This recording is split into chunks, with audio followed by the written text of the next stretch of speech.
예수님께서 갈릴리 바다를 건너서 거라사인의 지방에 이르셨을 때의 이야기입니다. 배에서 내리신 예수님은 더러운 귀신 들린 사람을 만나시게 됩니다. 그는 무덤 사이에 거처하던 사람이었는데요. 낮이고 밤이고 늘 무덤에서나 산에서 소리를 지르고 돌로 자기의 몸을 자해하던 사람이었습니다. 다른 사람들이 이 사람을 제지하려고 여러 번 고랑과 쇠사슬로 메었어도 그 쇠사슬을 끊고 고랑을 깨뜨려서 이제는 아무도 그를 제어할 수 없고 쇠사슬로도 메어버릴 수 없게 된 그런 사람이었습니다. 그런데 그렇게 아무도 건드릴 수 없었던 그 사람이 예수님께서 한마디 하시자 기가 죽어서 꼬리를 확 내립니다. 오늘 본문의 7절 말씀입니다. 마가복음 5장 7절 말씀 우리 같이 읽겠습니다. 시작. 큰 소리로 부르짖어 이르되 지극히 높으신 하나님의 아들 예수여 나와 당신이 무슨 상관이 있나이까? 원하건대 하나님 앞에 맹세하고 나를 괴롭히지 마옵소서 하나. 아멘.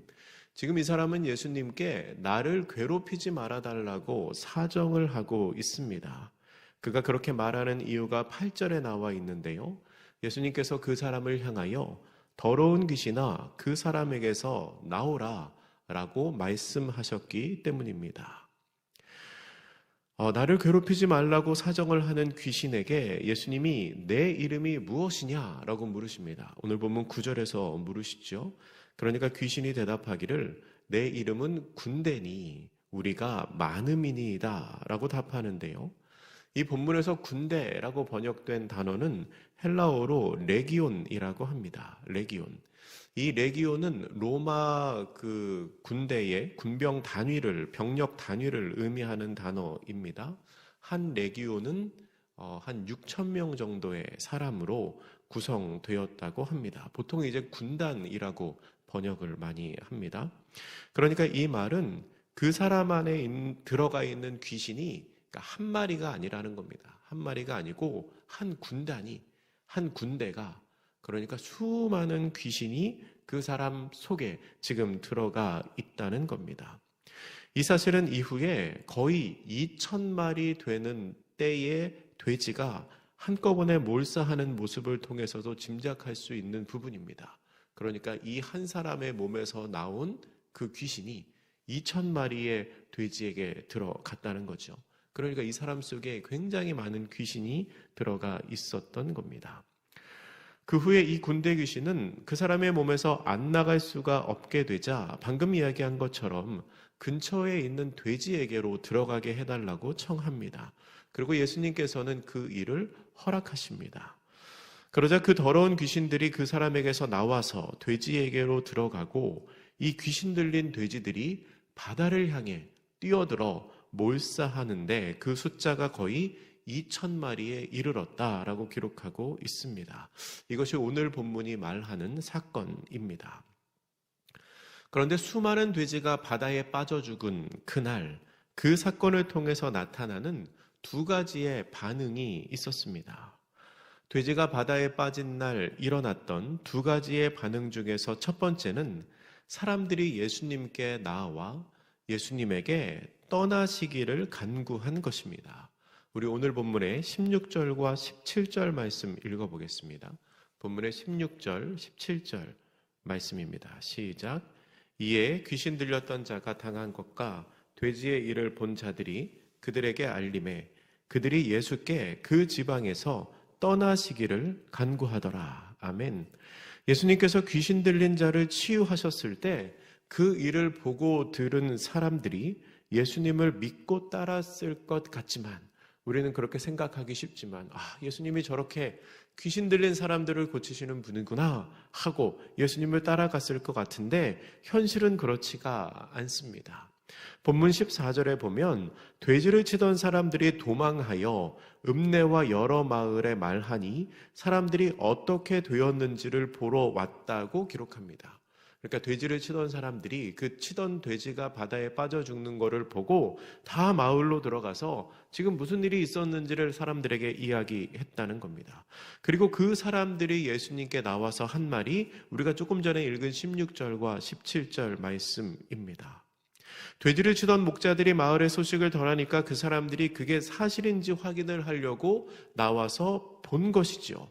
그리고 그 말이 사실인지를 확인한 사람들의 반응은 예수님께 경배하는 것이 아니라, 예수님을 찬양하는 것이 아니라 조금 전에 읽은 17절의 말씀처럼 예수님에게 떠나시라고, 여기에 계시지 말라고, 우리와 함께 계시면 안 된다고 가시라고 요청을 한 겁니다.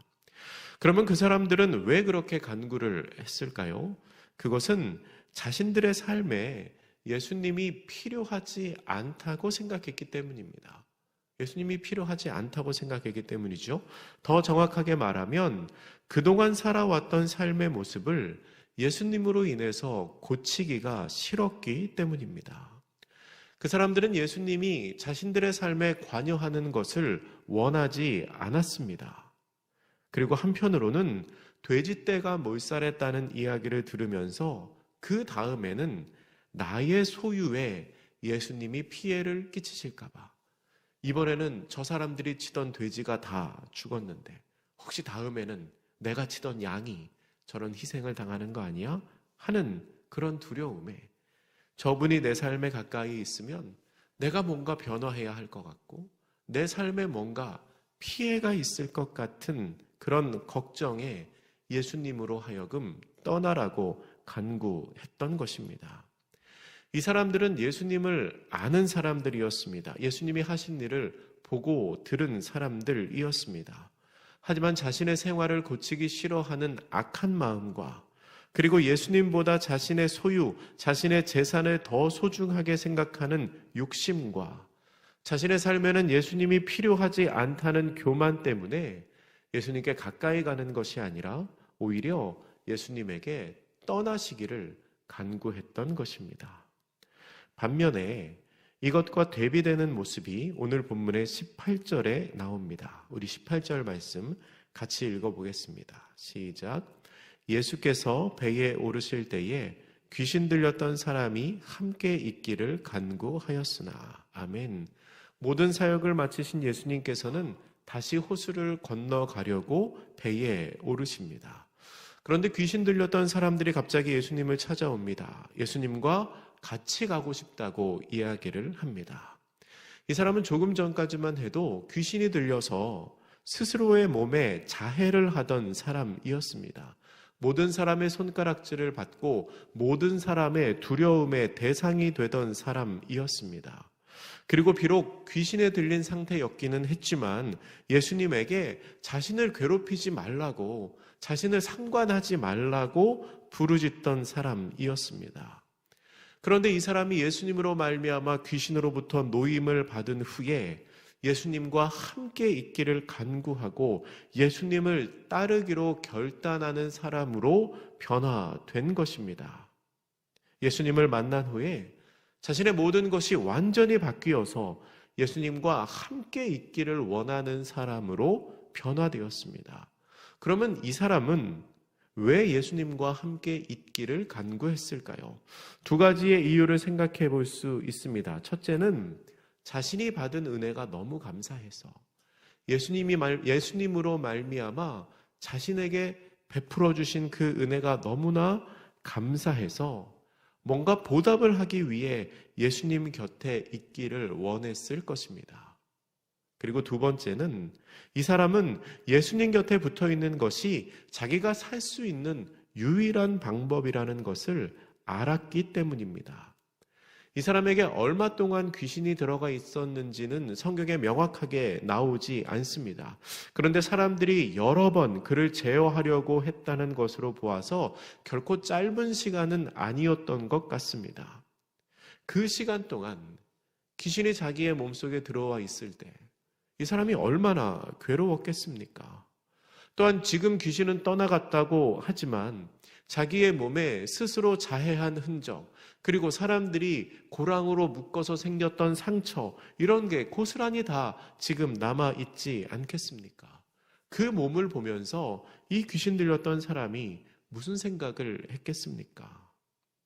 그리고 또다시 그런 귀신이 자기를 틈타면 어떻게 되나 하는 두려움이 얼마나 컸을까요? 그래서 이 사람은 예수님과 함께 있기를 간구했던 것입니다. 예수님만이 자신을 살릴 수 있고 예수님만이 그 귀신에서 자신을 노임받게 하실 수 있으며 혹시 모를 앞으로 다가올 또 다른 두려움과 위험에서 자신을 보호하실 수 있는 유일한 분이라는 것을 알았기 때문입니다. 그런데 그렇게 예수님과 함께 있기를 원했던 귀신 들렸던 자의 간구를 예수님이 어떻게 받아들이셨을까요? 그의 그 마음의 소원을 이루어 주시고 응답해 주셨을까요? 아니요, 그렇지가 않습니다.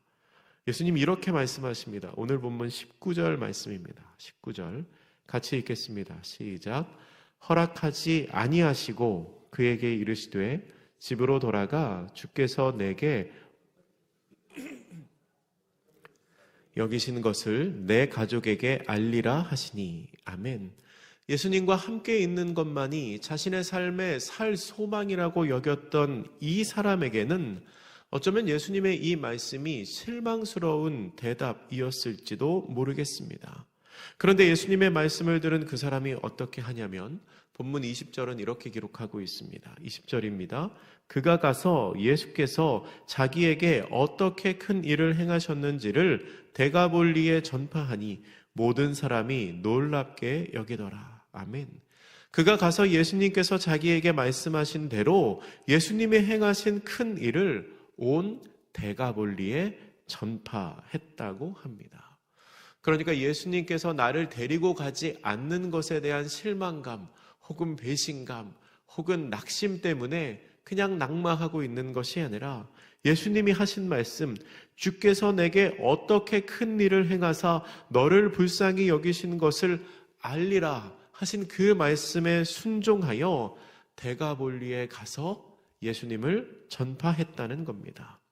근데 여러분, 이 데가볼리라는 단어는요, 특정한 한 도시를 뜻하는 단어가 아닙니다. 이 데가볼리는 정치적으로 연맹 관계에 있는 10개의 도시를 말하는 것입니다. 이 열을 뜻하는 데카라는 말과 이 도시를 뜻하는 폴리스를 합친 말이죠. 데카폴리스, 데가볼리 그렇게 부릅니다.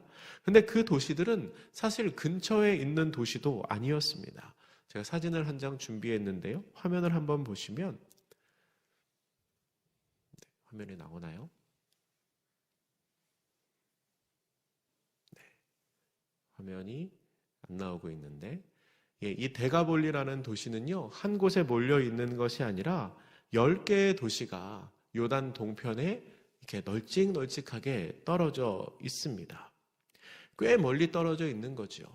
그래서 이 데가볼리에서 전도를 했다는 것은 단순한 한 마을에 들어가서 전도를 한 것이 아니라 정말 이 사람이 어떻게 표현하면 순회 전도자가 된 것처럼 이 마을 저 마을로 가서 이 도시 저 도시로 가서 사람들에게 복음을 전하는 존재가 되었다는 것입니다. 그야말로 예수님과 함께 있기를 원했지만 주님의 뜻이 그게 아니라는 것을 깨닫고 나서는 이제는 예수님의 뜻을 따르는 사람으로 만족하고 그 예수님의 복음을 전하는 사람으로 감사하는 삶을 살았다는 것입니다. 제가 이 오늘 새벽 설교의 제목을 돼지가 바다에 빠진 날이라고 정했습니다. 이 말은 일종의 상징적인 의미를 담은 말입니다. 이 돼지가 바다에 빠진 날이라는 것을 저는 이렇게 의미 부여를 했습니다. 예수님의 은혜가 나타난 날, 예수님의 기적이 나타난 날. 어떤 사람들이 보기에는 저 아까운 돼지가 2,000마리나 물에 빠져 죽어서 어떡해 하고 그냥 놀라운 사건으로 치부할 수 있지만 또 어떤 사람에게는 예수님의 은혜와 기적이 나타난 날이라고 표현할 수 있을 겁니다. 그 자리에 있었던 사람들은 예수님을 통하여 놀라운 능력이 나타나는 것을 보았습니다. 누구도 제어할 수 없었던 귀신에 들린 사람이 노임을 받았고 수천 마리의 돼지떼가 한꺼번에 바다에 빠져 죽는 기이한 일을 보았습니다. 그런데 중요한 것은 그렇게 하나님의 능력이 나타나는 것을 똑같이 보면서 어떤 사람들은 예수님에게 떠나시기를 간구합니다.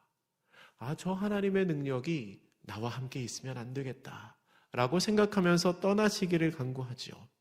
근데 다른 어떤 사람은 그것을 보며 그리스도를 따르기로 결심합니다.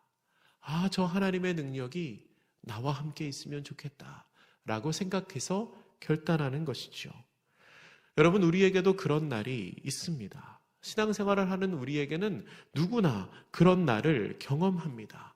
마치 돼지가 바다에 빠진 것과 같은, 이전까지는 상상하지 못했던 그런 놀라움이 내 삶에 나타나는 경험을 합니다. 그것은 다양하게 나타날 수 있습니다. 정말로 기적이 나타날 수도 있고요. 내 기도가 응답될 수 있고요. 아니면 목사님의 설교를 통해서 하나님의 말씀이 깨달아질 수 있고요. 아니면 신앙 공동체 안에서 누군가와 대화를 통해서 하나님의 뜻이 이것이구나 라는 것을 알게 되는 경험일 수도 있습니다. 그런데 그 순간 우리가 어떻게 반응해야 하는지를 우리는 잘 살펴봐야 합니다. 분명히 하나님의 은혜와 기적이 내 삶에 나타났는데, 하나님의 뜻을 내가 알게 되었는데, 그 순간 어떤 사람들처럼 하나님 아직은 아닙니다.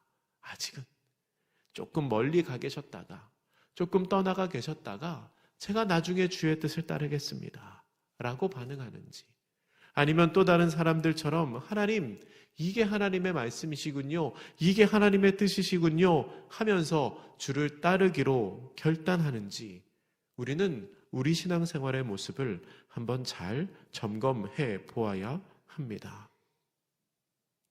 나에게 다가온 하나님의 말씀, 나에게 다가온 하나님의 음성, 혹은 나에게 다가온 하나님의 기적을 보면서 우리가 따르기로 간구하는지, 아니면 떠나시기를 간구하는지 잘 살펴보아야 한다는 것입니다. 바라기는 우리에게 하나님의 부르심이 있을 때, 그 하나님의 능력이 나타날 때 하나님께서 나의 기도를 응답해 주시고 하나님께서 내 삶에 은혜를 베풀어 주실 그때에 주여 나를 떠나소서, 저는 아직 저의 삶을 고칠 마음이 없습니다 라고 거절하는 것이 아니라 그 부르심에 순종함으로 말미암아 하나님께서 나에게 예비하신 그 능력과 은혜를 받아 누리는 복된 성도님들 되시기를 주님의 이름으로 축복합니다. 기도하겠습니다.